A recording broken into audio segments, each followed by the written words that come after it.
Good day guys and welcome to another episode of Riding in Tandem.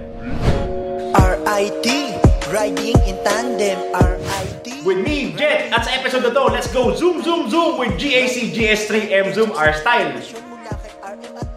Ready na ba kayo? Tara na!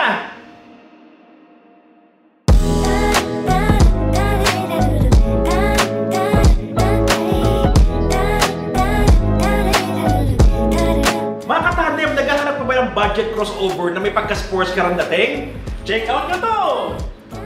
Dito tayo sa harapan ng GS3 M Zoom R Style. So dito, makikita nyo mga katandem, mixed ang ang pagka-sporty look niya, pero elegant pa rin. Nakikita nyo yung mga grills na yan na patayo. Napakaluwang ng airflow niyan. Tapos meron silang tatlong stripe dito na orange, na itong orange na yan, nandito rin sa may bandang chin, hanggang papunta sa likod at sa lining ng mga gulong. Then dito naman, ito yung kanyang DRL, at ito naman yung kanyang headlights, which is projector type na siya. Napakaliwanag yan mga katandem. Dito naman tayo mga katandem sa gilid ng M Zoom R Style. So dito sa bandang harapan, makikita nyo may R Style na emblem. Then meron tayong 19-inch na 235/45 na naka-Michelin Pilot Sports 4. Then pagdating naman dito sa may side mirror, naka-signal light yan na may camera. And power folding nga pala siya mga katandem, no? And then sa kanyang door handle, naka-flash siya. So ito yung parang nakalubog, hindi mo siya makakapa. So pag ganyan mga katandem, ibig sabihin nakasara yan. Then pagka inunlock mo siya, aangat yan para mabuksan mo yung door handles. Meron din itong roof rails at may matte colored na body molding sa ilalim from front hanggang likod. Dito naman tayo sa likod mga katandem, no? Dito sa taas, meron siya usable na spoiler na may third brake lamp na may butas dito para mag-channel ng air pababa. Then dito naman sa may bandang gitna, pag nakita nyo mga katandem, no, edgy yung styling ng taillight niya, katulad ng nasa harapan yung kanyang DRL. Then meron din tayong backup camera, may parking sensors, and syempre ang napakagandang tunog na exhaust. Mga katandem, sabi ko kanina budget, di ba? Sa budget crossover ba meron ito? Uy, power tailgate. Ay, nakakahiya naman, ang dami kong kalat. Sana ulit natin. Dito naman tayo sa loob mga katandem. Ang napansin ko rito, napaka-stylish na kanyang dash at kanyang mga sidings. May blue na leather wrap, pati ang soft leather ng dashboard, naka-soft leather yan. Tapos pagkagabi naman nag-drive kayo, napakaganda at sarap sa mata na kanyang mga ambient light na pwede mong baguhin sa kanyang infotainment system. Bali mga katandem, pwede mong kalikutin lahat ng controls, ang pag-adjust ng side mirrors, pagbukas ng sunroof, at ang driving mode dito sa infotainment system niya. So napaka-intuitive mga katandem. Then ang kanyang steering wheel, napaka-sporty, may flat na part siya sa ilalim, at yung dashboard niya, actually sa dashboard niya mga katandem, yung kanyang instrument panel, napaka-informative niya, kahit digital na digital siya. Dito nga pala sa kanyang instrument panel, malalaman mo kaagad kung nasa driving mode ka, kung nasa comfort ka, eco, or sports mode. Kasi makita mo yung kulay nung sa instrument panel. Pero ang napakaganda rito mga katandem is pagka nag-sports plus ka, kasi maliban sa magkakaroon siya ng red na color sa kanyang instrument panel, makikita mo na magbabago rin yung kanyang infotainment system. Makikita mo doon kung yung water temperature, oil pressure, at yung pressure ng iyong turbo. Nandun na lahat, no? Then yung controls naman ng cambio, napakadali lang. Pindutin mo lang yung park button, mag-park na siya automatic. At naka-engage na rin yung parking brake. Dito naman sa aircon, dipihit lang din siya. Yung kanyang climate and then kanyang fan control, and then andito rin yung mga ventilation controls niya, pupindutin mo lang din, no? And dito naman mga katandem, meron din siyang wireless charging, dalawang cup holder, and may basement sa ilalim na meron ding Type A and Type C na USB port. Then dito naman may maliit na pocket at napakalalim din na kanyang glove compartment. At sa upuan naman tayo mga katandem, napansin ko rito, napakalambot, napaka-komportable, stylish siya, perforated, hindi siya mainit. At ang gusto ko rito yung kanyang headrest, parang gusto ko matulog, napakalambot. Yung upuan sa likod, napaka-komportable din, parang nasa harap ka lang din. Meron din siya cup holder at armrest. Good day mga katandem, napakagandang araw para mag-test drive itong GAC M Zoom R Style. Tara, samahan nyo ako. Pero bago ang lahat, kumuha muna tayo ng kape sa Steam and Brew ng tropa natin si Neil. Shoutout sa'yo. So, let's go! So, discuss ko muna mga katandem, no, yung power nitong GAC M Zoom because, nitong mga nakarang araw, tinetest drive ko siya, so test drive ko siya habang umuulan. Ganda ng grip niya, no? Power nito is 177 horsepower with 270 Newton meters of torque. So, torquey siya, pero pagka from standstill, then nag-arangkada ka, ramdam mo yung power pero hindi mo ramdam yung shifting kasi naka 7-speed dual clutch transmission to mga katandem. Ito nga palang JC M-Zoom R-Style is meron tong 4 na driving mode, which is ito ngayon gamit ko is Eco mode. Then meron siyang Comfort, Sports, and Sports Plus. So, yung pag-change ng performance ito is based on sa power acceleration yan, ganun, yung feel ng pedals, no? Pagka nasa Comfort mode, Sports mode, at saka Sports mode Plus ka, yung pedals niya nagiging medyo sensitive. Pag konting tapak lang talagang dumadamba siya, umaarangkada siya mga katandem, no? And at the same time, yung kanyang performance, yung talagang inuubos niya RPM, no? So mataas siya mag RPM. So that means syempre higher gas consumption. So ako, ang ginagamit ko lang most of the time, tulad dito nasa urban area tayo, city. Ang ginagamit ko lang is Eco kasi ang Eco kasi mga katandem, based sa handling niya, maganda siya iliko sa mga streets kasi magaan yung manibela niya. And pagdating naman sa Sports and Sports Plus, bumibigat naman mga katandem yung kanyang steering, which is kailangan mo kasi kailangan mo talaga yung yung feel ng kalsada para hindi siya masyadong sensitive pagka lumiliko ka. Mararamdaman mo talaga yung yung liko niya, yung kada kabig mo, no. Napakaganda ng suspension niya mga katandem. Sporty actually, on the sporty side siya, pero komportable siya. Hindi ko ramdam yung tagtag. Alam mo yung mga katandem, alam ko na pa siguro may mga katandem tayo dyan na nagmo-modify ng mga sasakyan, no, na nag-upgrade ng suspension like coilovers, ganyan, nag-lower yung spring. Hindi ganoon yung tagtag niya na talagang parang dinidikdik eh. So siya, komportable pa rin siya, pero hindi siya dumadapa pagka nagpepreno ka. Tapos minimal din yung body roll. And syempre, aside from that, kasi itong GAC M-Zoom, hindi nila tinipid to mga katandem, at its price sobrang bang for the buck siya. Kasi isipin mo mga katandem, naka 19-inch ka, 235/45 series ka pa na Pilot Sports na Michelin. So dun pa lang mga katandem, no, kasi syempre aanin mo nga yung power kung wala ka namang control, kasi syempre yun yung contact mo ng sakyan mo sa kalsada. So dapat maganda yung gulong with this kind of performance. So yun ang napansin ko, braking niya mga katandem napakalakas. Kasi napansin na ilang beses ko din siyang full stop, yung talagang abrupt na braking, no. Hindi halos dumadapa, no, yung sakyan hindi sumusubsob. So yun, maganda yung handling niya. Ang medyo napansin ko lang dito is before you dive in do sa performance, no, yung paggamit ng performance niya like Sports Plus, I would suggest or recommend mga katandem, which is also a must naman mga katandem pagka bumibili kayo ng sasakyan, di ba?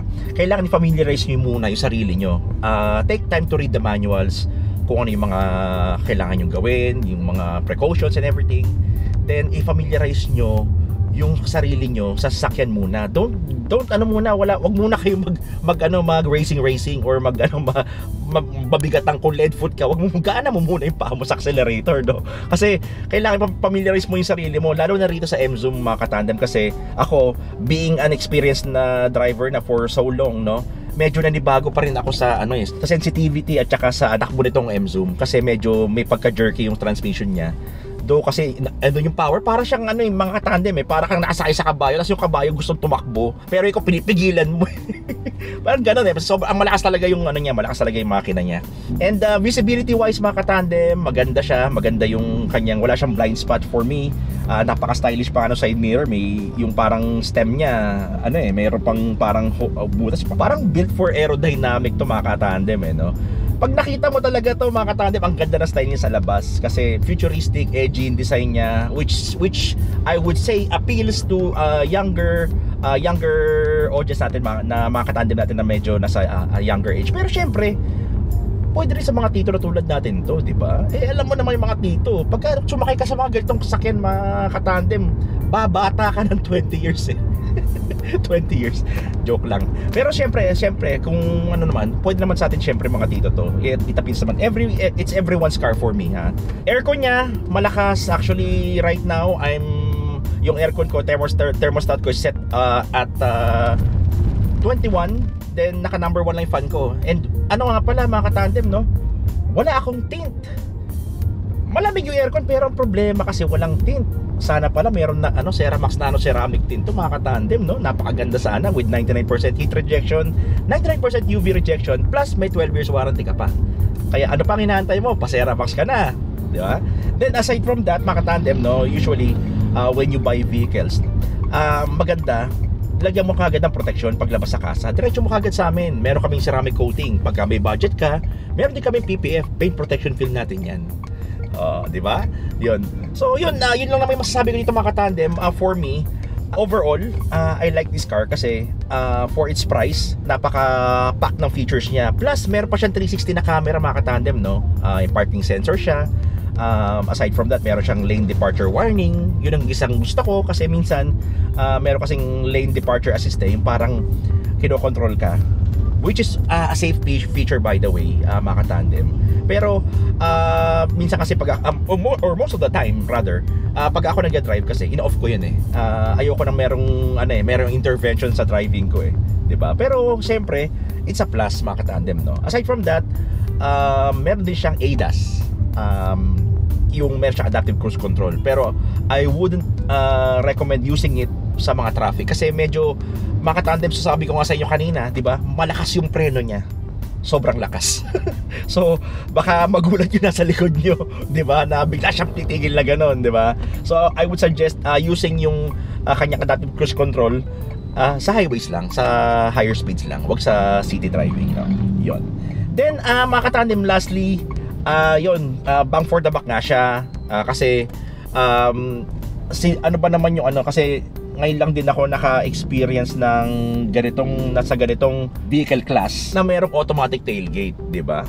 Ano pa hanapin mo? Sobrang jump pack na yung features niya for its price, 'di ba? Kaya kayo mga katandem, I would suggest if interested kayo sa vehicle na to, i-test drive nyo na, 'di ba? Yun, ipahabol ko nga pala mga katandem, no, while I'm driving kasi isang araw. Syempre ako, alam niyo naman, being an audio lover, ako kasi doon sa sakyan ko, I've upgraded yung aking sound system So nagtaka ko rito, ba't ang ganda ng sound system? Yun pala DTS, naka-DTS certified na yung sound system niya. So maganda yung sound system niya, and may follow din ng bass So wala ka na halos i-upgrade dito mga katandem. Then one thing I noticed too, dun sa apat na sports mode niya, no, like right now we're in eco, gusto ko rito mga katandem, hindi mo na kailangang i-upgrade yung exhaust mo kasi pagka nilagay mo siya sa sports plus, grabe, talagang may droning sound yung para ka naka-sports car no, yun lang yung actually talagang naisip pa talaga ng GAC na lagyan ng ganun, no, kasi yung iba driving mode ina-adjust lang usually yung sensitivity ng throttle pero they went an extra mile on including yung pag-adjust ng opening or yung sounds ng exhaust niya. So napakaganda mga katandem, try nyo talaga. So na-traffic na nga tayo dito mga katandem, no? So habang na-traffic tayo, naisipan ko lang kalikutin yung infotainment system nitong GAC M-Zoom R-Style. So meron nga pala itong magandang feature din, no? Not sure if available din sa ibang kotse, no? Or kasi hindi ko nagkaroon ng time para kalikutin yung ibang system na ibang kotse or SUV, no?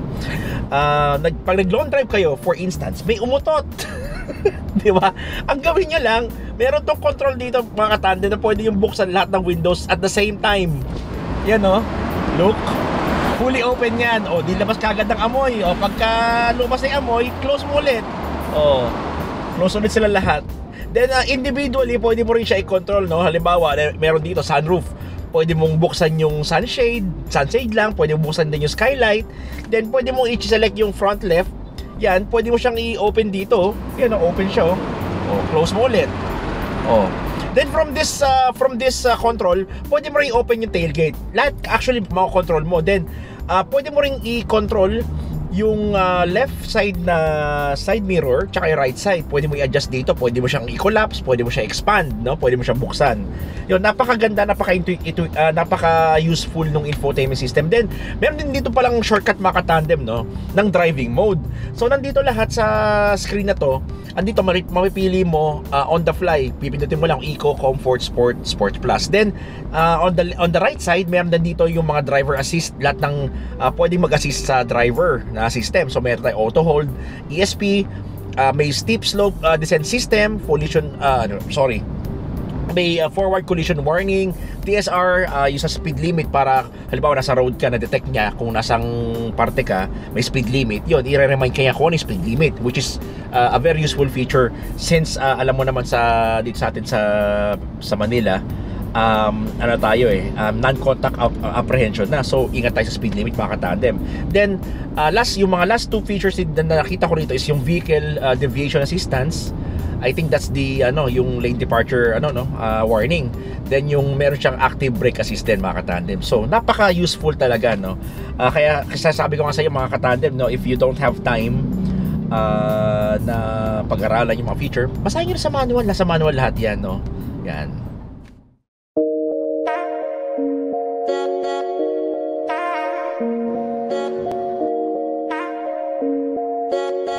Ang GAC M-Zoom R-Style ay perfect para sa mga first-time car buyers and syempre sa mga experience na rin. Napaka-jump back ng features nito for its price. And maraming salamat sa Astara Philippines sa magpapahiram sa amin ng sasakyan. At mga ka-tandem, sana may natutunan kayo sa video namin. Next video na! RIT, riding in tandem. RIT, riding in tandem. Siksik impormasyon mula kay Arnold at Elaine. RIT, riding in tandem. RIT, riding in tandem.